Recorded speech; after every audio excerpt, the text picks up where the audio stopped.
¿Acaso no sabes que en los negocios de mi Padre tengo que estar? Un niño que a los 12 años sabía cuáles eran los negocios del Padre, a los que tenía que enfocarse el resto de su vida. Desafortunadamente, mucho de lo que nos sucede a nosotros como adultos es morir sin saber para qué viviste. Hay gente que se muere sin saber cuál es su propósito.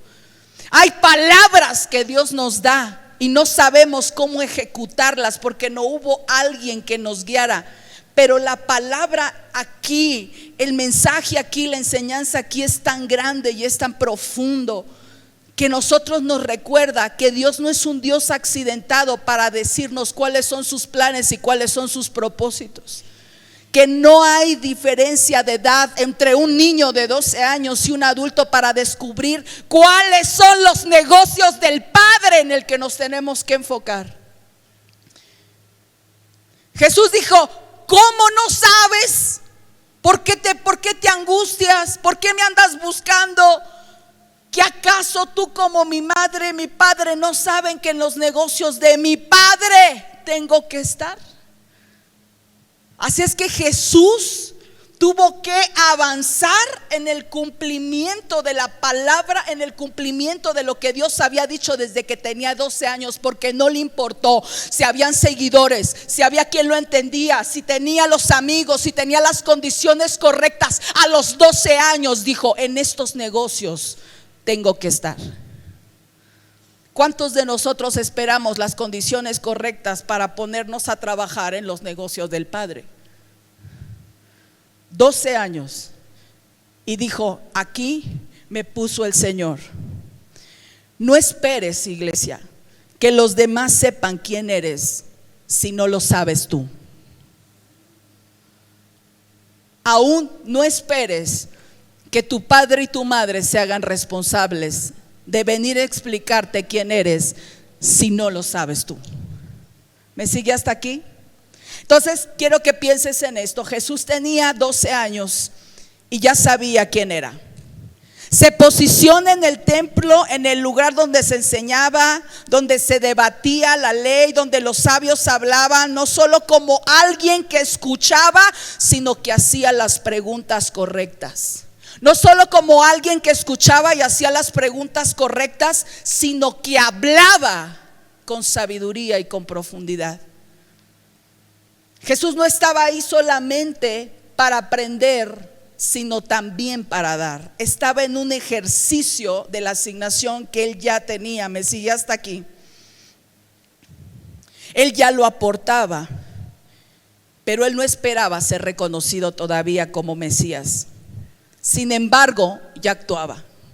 Sin embargo, ya hacía lo que tenía que hacer.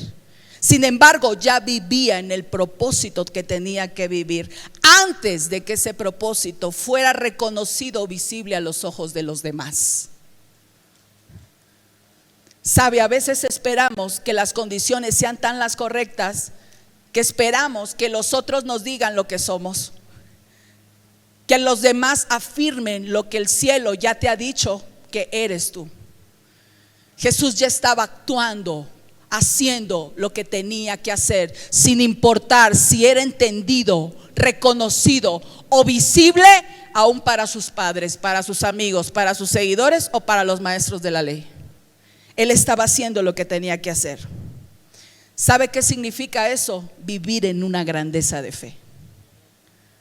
Actuar en el ahora, actuar en el aquí, haciendo lo que tenemos que hacer, caminar hoy como si ya estuviéramos viviendo la plenitud de todo lo que Dios nos ha prometido. ¿Sabes qué significa esto? Hablar como tienes que hablar, vestir como tienes que vestir, entrenarte como te tienes que entrenar, ayudar como tienes que ayudar.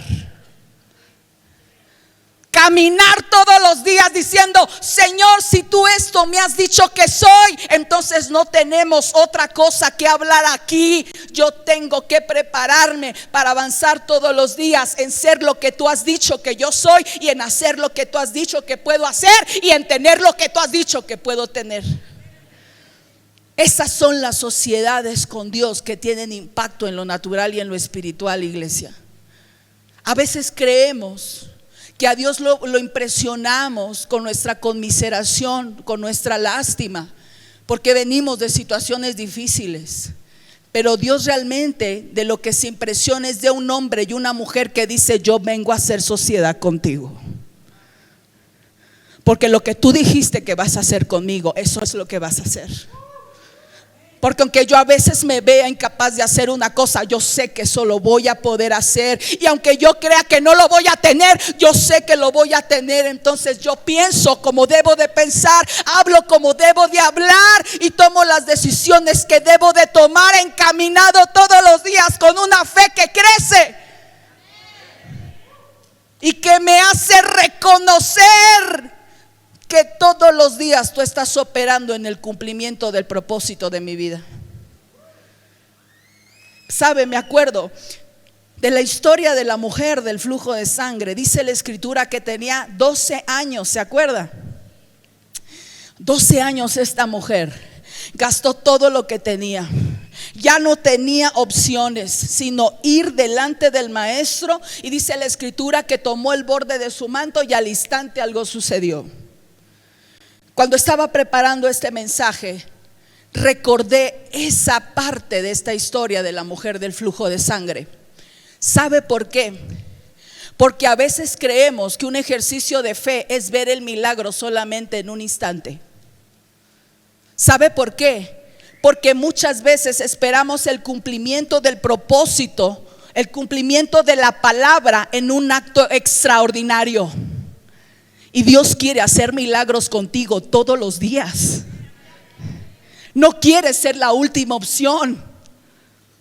Cuando los recursos económicos se acaban, cuando la preparación se acaba, no quiere ser Dios el último recurso, porque a veces esperamos haber consumado un acto de fe, de grandeza, cuando todos los recursos se acabaron. La grandeza de la fe, iglesia, se vive todos los días. Cuando tú eres capaz de plantarte en el aquí y el ahora con lo que Dios ya te dijo que va a hacer. ¿Me sigue hasta aquí? Puedes esperar 12 años creyendo que tienes fe, esperando que tengas el impulso para ir y tocar el manto del maestro. O puedes caminar todos los días con la grandeza de fe que se activa todos los días para decirle a Dios: hoy avanzo, hoy avanzo, hoy avanzo, hoy me muevo. ¿Me sigue hasta aquí? Yo lo tengo hoy. Si tú lo dijiste, yo lo hago hoy. Voy a balconear a Magali porque aquí no está. Al cierre de este año me dijo Maggie, habló con su papá y conmigo y nos dijo: yo quiero a mi esposo, no tiene novio. Así que estaba interesante el acto de fe, ¿no? Entonces ella dice: mamá, yo estoy orando por mi esposo. Ahí está el pastor Sergio que me está grabando la evidencia. Yo quiero orar por mi esposo. Dijo: sí. Y yo le he pedido a Dios un hombre que lo ame a él, un hombre que me respete, un hombre que quiera construir conmigo una familia, un hombre que quiera un ministerio, que sepa qué rayos quiere, porque para colmo la chiquilla tiene carácter, ¿no? Yo quiero eso, mamá. Le dije: sí, qué bonito se oye, mi alma. Entonces esfuércese usted por ser lo mejor que ese hombre también está pidiendo. Y mi hija, que de veras admiro tanto y la valoro y me enseña tanto, me dijo: yo voy a empezar a cuidar mi cuerpo, yo voy a empezar a cuidar mi alma, yo voy a empezar a fortalecer mi espíritu, yo voy a empezar a ser entendida en la asignación que Dios me ha dado.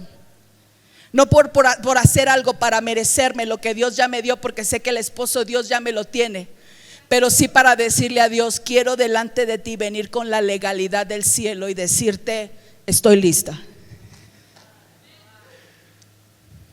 para que me des el esposo que yo quiero amar y honrar. Lloramos, oramos, y dijimos que así sea como tú lo has dicho. Pero ¿sabe qué estaba yo viendo en esa criatura?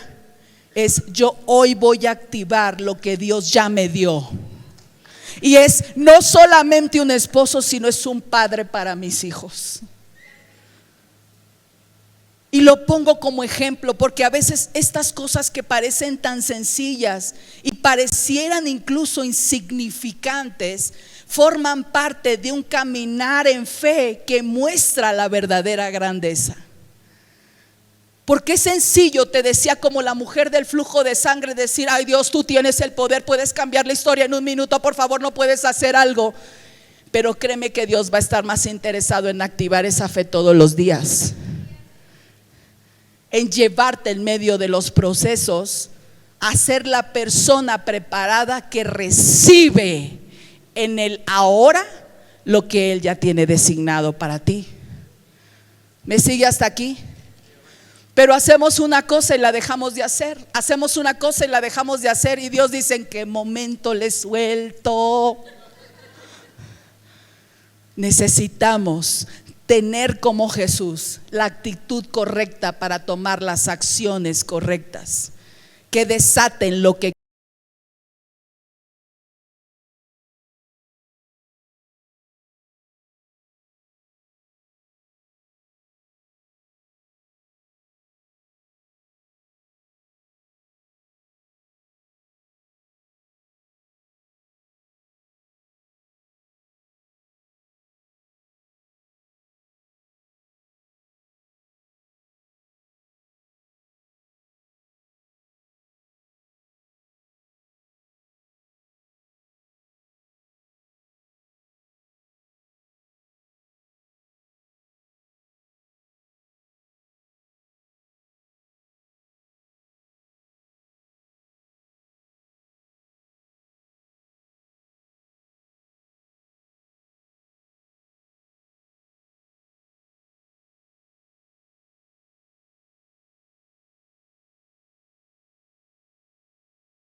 y cuando dice la escritura que estaba angustiado, triste hasta la muerte, dice alguna traducción, sino porque sabía que todo el proceso que él había vivido estaba llegando a un cumplimiento.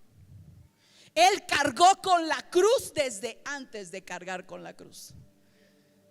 Cargó con tu peso y con el mío desde antes que tú y yo alcanzáramos a dimensionar el peso de nuestros pecados. Todo el peso cayó sobre él. En el espíritu, escúchame, todo comienza antes de manifestarse en lo natural. Salmo 139, escúchame jóvenes, verso 16, dice: mi embrión vieron tus ojos, y en tu libro estaban escritas todas aquellas cosas, dice, que fueron formadas sin faltar una de ellas. Mi embrión te vio. Y luego dice Jeremías 1:5: antes de que te formara en el vientre, que te conocí. Ahora escucha: y antes de que nacieras te santifiqué Y le dice Dios: y te di por profeta a las naciones. Estas porciones nos hablan de la omnisciencia de Dios y su conocimiento previo a nuestra existencia, aún antes de ser concebidos en el vientre de nuestra madre, de lo que nosotros vamos a hacer. Dios dice: yo voy a poner desde el vientre de tu madre, y no me importa cuál haya sido el contexto del que esa mujer haya sido embarazada, un peso de grandeza. Yo voy a poner sobre cada fibra de tu ser la grandeza que va a manifestar mi grandeza. Un peso de gloria, un peso cada vez más grande de gloria. No es que Dios tenga planes para ti porque tienes 30 años. Yo no sé cuánto tiempo tengas de conocer la palabra de Dios, pero yo hoy quiero recordarle a alguien que dentro del vientre de tu madre Dios puso ya la grandeza en ti. Dios puso un propósito en ti. Entonces nuestro caminar con Dios es diferente cuando entiendes que puedes cargar el peso de lo que se te colocó desde antes de que nacieras, aunque no lo veas. Dice mi esposo: creo que podemos llegar al cielo y ser sorprendidos, porque dice que seremos conocidos. ¿Se acuerda? Dice así la palabra, como nosotros mismos no conocíamos. Podemos llegar al cielo, dice el pastor Daniel, y sorprendernos desde que Dios nos diga: ¿sabes cuántos libros tenía para ti? ¿Sabes cuántas empresas tenía designadas para ti? ¿Sabes cuántas escuelas tenía abiertas para ti? Porque aún desde el vientre de tu madre, aún antes de ser concebido, mis planes eran para bien de tu vida. Cuando le habla a Jeremías, le dice: yo te aparté, yo te conocí, te di por profeta a las naciones y ni siquiera tenías voz. Dice Dios: yo ya había soñado con tu grandeza. Solo necesito que la fe te sea suficiente para caminar en ella todos los días. Diga conmigo: todos los días. Henry Ford no tenía autos, pero vivió pensando y trabajando como un hombre que ya los producía en masa. ¿Estás tú dispuesto a cargar el peso de tu llamado aunque nadie lo vea todavía? Walt Disney fue despedido por la falta de creatividad. Y me llamó la atención porque dice que soñaba con parques que aún existían. La pregunta es: ¿puedes sostener tu visión aunque parezca ridícula para otros? Joanne Rowling, conocida mundialmente como la escritora de Harry Potter, fue una mujer que tuvo que enfrentar circunstancias muy complicadas. Se quedó sin empleo y dice que la historia cuenta que ella se iba a las cafeterías a escribir y avanzar lo que hoy se reconoce como una de las obras más importantes escritas. Esta mujer actuó creyendo que esa obra que escribía todos los días le iba a dar de comer, quizás aunque no tuviera para comer en ese momento. Mi pregunta es: ¿actúas conforme a lo que crees que eres, aunque no tengas los resultados visibles? Nelson Mandela pasó 27 años en prisión, pero pensaba y hablaba como un hombre libre. Mi pregunta es: ¿somos capaces de mantener nuestro propósito incluso cuando las circunstancias nos encadenen? Steve Jobs fue expulsado de su propia empresa, pero siguió creando con la pasión de un visionario. La pregunta es: ¿puedes seguir creando aunque te cierren las puertas de lo que tú mismo levantaste? Oh, por favor, dile a alguien: la grandeza no está en lo que vendrá, sino en lo que estás dispuesto a cargar desde ahorita con la fe. Amén. La mayoría de las personas, iglesia, solo cargan lo que les toca cargar. Aquí no hay de esos, pero la mayoría de personas allá afuera sí. Cargan solo con lo que les toca cargar y no con lo que sueñan, y no con los sueños de Dios, y no con los propósitos de Dios. Cargamos con lo que nos toca cargar, y si podemos evitar ese peso, lo evitamos. ¿Cuándo empieza a cambiar la cosa? Cuando somos capaces de cargar el sueño que Dios nos dio, aunque no lo veamos. La gente común solo va a hacer lo necesario. Los que tienen fe de grandeza van a actuar más que eso, porque se van a mover fuera de la temporalidad para buscar que se cumpla lo que ya es eterno.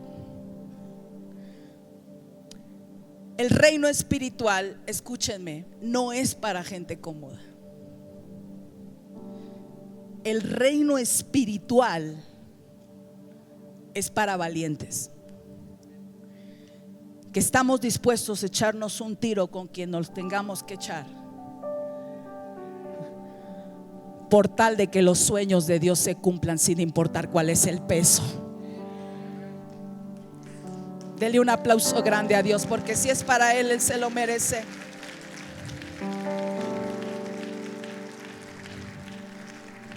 Número 2, vive conforme a la grandeza de tu promesa y no de tu proceso.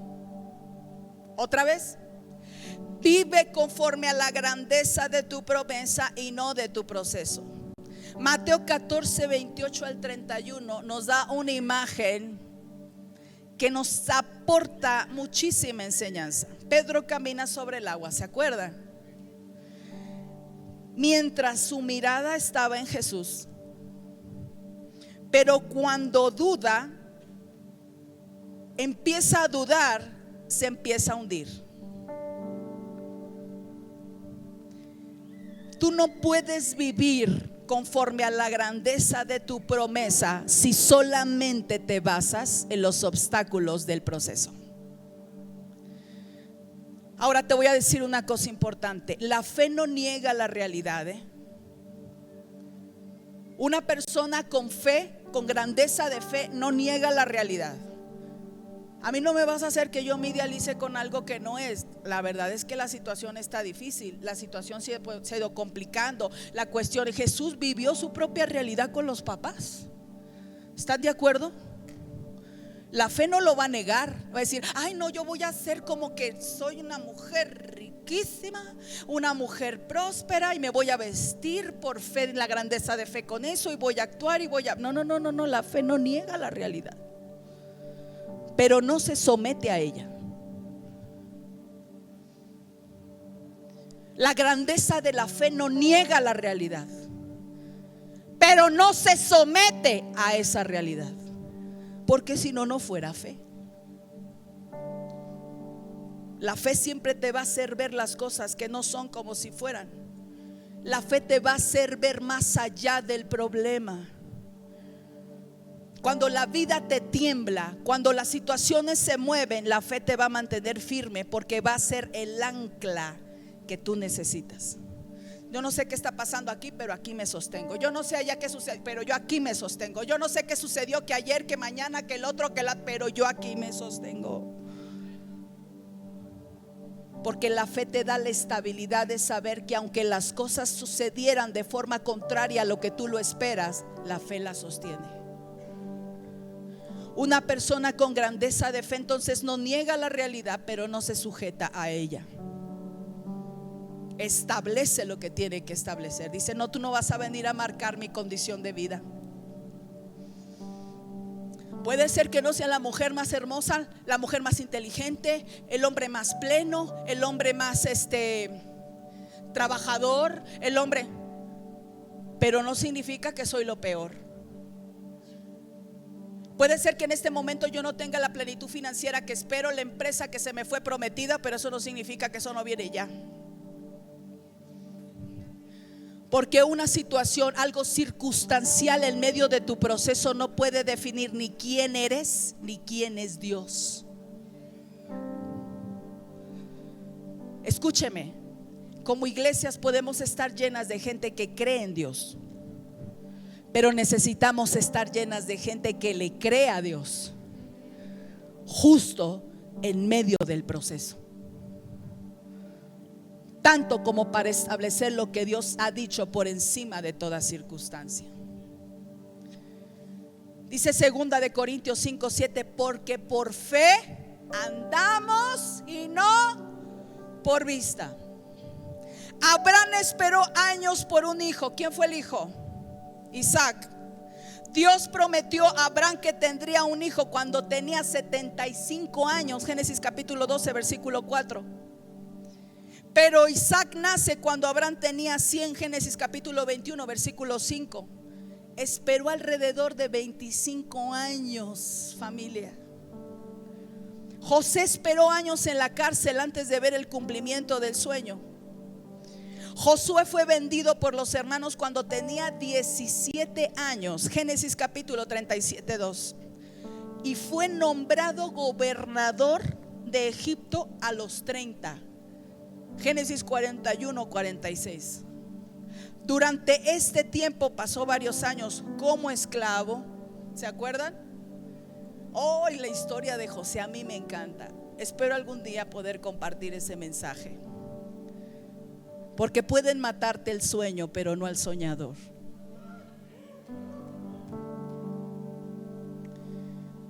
Cuando Dios pone eternidad en tu corazón para avanzar en el cumplimiento de su propósito, aún pueden pasar procesos que parezcan que rompen tus sueños, pero no pueden matar al soñador.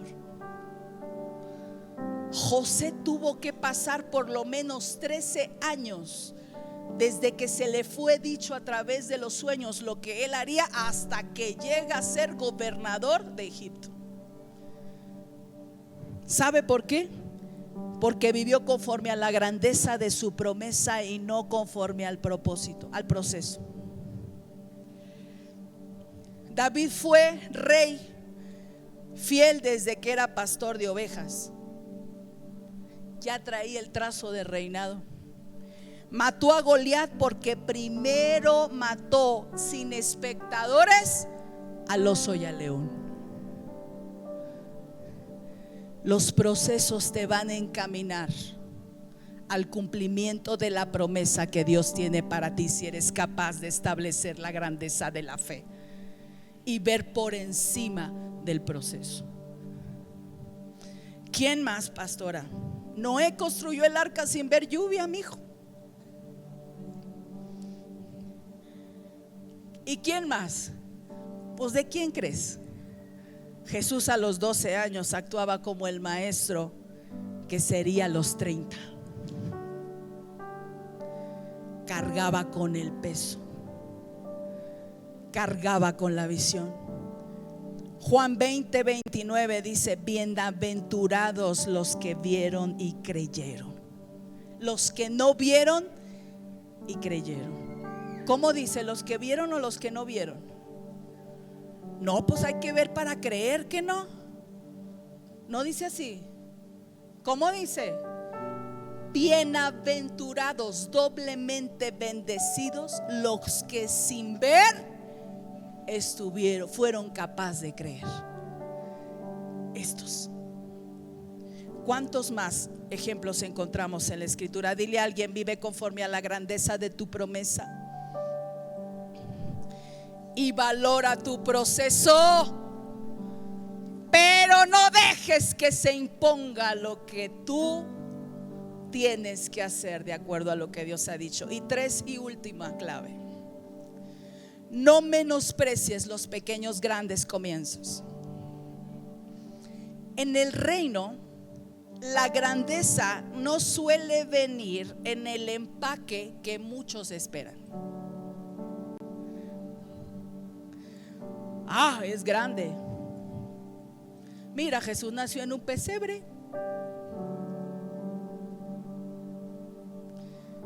La grandeza no siempre va a venir envuelta de la forma en la que tú lo esperas. No viene con aplausos, iglesia. No viene con luces brillantes. Va a comenzar más de alguna vez en la intimidad y en lo oculto. Ahí en donde nadie te ve. Ahí en donde te sientes chiquito para esperar que Dios se vuelva grande. Ahí en donde vas y te arrodillas, en donde nadie te ve con las manos levantadas, nadie conoce tu voz. Ahí en lo secreto, en lo pequeño, en donde tú te haces más chiquito para que Dios te haga más grande. Ahí empieza la grandeza, en la intimidad con aquel que es grande, con aquel que es bueno para exponerte, con aquel que es bueno para promoverte. No menosprecies los pequeños comienzos. Hebreos capítulo 11 versículo 1 nos recuerda que la fe se basa en lo que dice ahí. Es pues la fe la certeza de las cosas que dice, que aún no se ven. La fe es la certeza de las cosas invisibles. La fe es la convicción de que algo está sucediendo sin que lo veas o a tus 5 sentidos pasen desapercibidos. Tú no puedes menospreciar lo pequeño, porque lo pequeño, la grandeza de la fe va a empezar incluso con las cosas que no miras, con las cosas que los demás ni siquiera reconocen de ti, pero que tú sabes que ahí están. Jesús contó una parábola, Mateo 25, 14 al 30, ¿se acuerdan? Sobre 3 siervos que reciben talentos, y 2 de ellos dice que los multiplicaron, aunque eran pocos. Pero hubo uno, dice Mateo 25, 14 al 30, que por miedo lo enterró. No hizo nada, ni siquiera con lo poco que recibió, y se le llamó siervo inútil. Padre, nunca digas eso de mí, por favor. ¿Cómo le dijo? Siervo inútil. Porque Dios no espera, y es una forma de representar lo que Dios nos da. Dios nos va a dar cosas pequeñitas, pero va a esperar que la grandeza de la fe, en la fe las vuelvas grandes. Un talento. ¿Cuántos tienes? ¿Cuántos tienes? ¿Cuáles son los dones que tienes?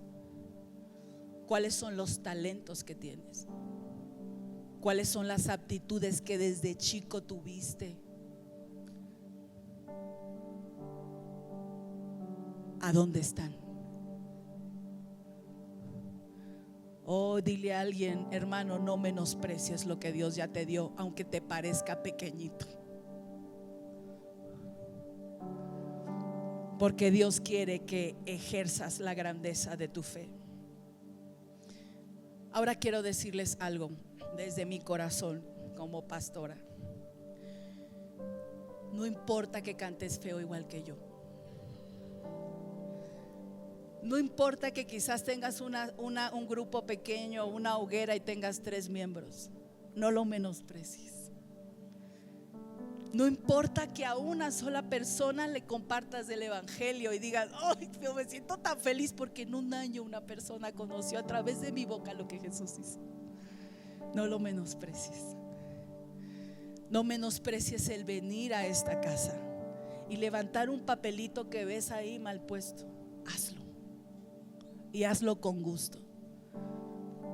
No menosprecies lo que Dios te ha dado solo porque no tiene el tamaño que tú ya quieres ver,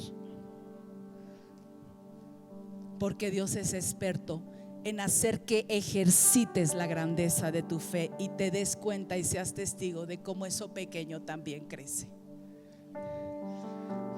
Sí, dele un aplauso grande a Dios. Señor, porque no despreciamos la grandeza que empieza desde lo pequeño. No menosprecies el orar, no menosprecies el estudiar en el granero, el estar en raíces, el cumplir con un periodo, porque hoy vamos a graduar a muchos de ustedes. No lo menosprecien, porque eso es parte de la grandeza que Dios quiere construir contigo. Amén. Cada que tú tienes un acto como este, que te pones a orar sin menospreciar lo pequeño, alabar a Dios en la intimidad sin pensar en lo pequeño, hacer un acto de gratitud, de honor, de reconocimiento, de servicio, aunque parezca un acto pequeño. Cada vez que tú haces esto como parte de tu entrenamiento, colocas una piedra en tu mano antes de enfrentar un gigante y las alisas. Cada vez que tú ejercitas la grandeza de la fe y la acompañas con actos, aunque sean pequeños, acarreas las piedras con las que vas a derribar gigantes. Adquieres la legalidad que se necesita para venir y tumbar todo aquello que se quiera oponer a la tierra de tu promesa. Así es que, iglesia, nos tenemos que levantar como una iglesia que no solamente tiene fe, sino como una iglesia que tiene, a través del ejercicio de la grandeza de la fe, las promesas que Dios ya cumplió, porque caminamos en ella. Póngase de pie, por favor.